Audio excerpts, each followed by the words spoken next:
మెదక్ జిల్లా రామంపేట పట్టణంలో గత నెల 30, 31వ తేదీలలో రాష్ట్ర వ్యాప్తంగా కురిసిన భారీ వర్షాలకు కూలిపోయిన ఇళ్ల బాధితుల నుంచి వచ్చిన దరఖాస్తులను, ఫిర్యాదుల మేరకు రామంపేట మండల తహసీల్దార్ రజనీకుమారి ఆదివారం రోజున 6వ వార్డులో పర్యటించారు.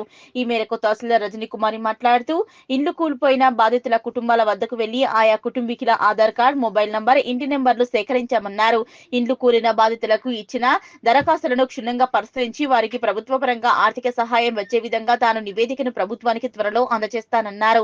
ఈ కార్యక్రమంలో రామంపేట మండల తహసీల్దార్ రజనీకుమారి, ఆర్ఐ రాజు, మస్కూరి భిక్షపతి, 6వ వార్డు కౌన్సిలర్ దేమే యాదగిరి, వార్డు ప్రజలు పాల్గొన్నారు.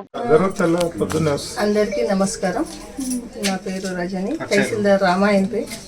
మొన్న 1వ తారీఖు 31వ తారీఖు కురిసిన భారీ వర్షాలకు కారణంగా ఇండ్లు కూలిపోయినాయి. ఏవైతే బెనిఫిషరీస్ అప్లికేషన్స్ ఇచ్చారో దానికి వెరిఫికేషన్ పర్పస్ ఈరోజు ఎంక్వైరీ చేయడం జరుగుతుంది. దాంట్లో భాగంగా వాళ్ళ ప్రిలిమినరీ డీటెయిల్స్ తీసుకొని హౌస్ డ్యామేజెస్కి ఒకవేళ ఎలిజిబుల్ ఉన్నట్లయితే కనుక ప్రపోజల్స్ గవర్నమెంట్కి ఫార్వర్డ్ చేయడం జరుగుతుంది.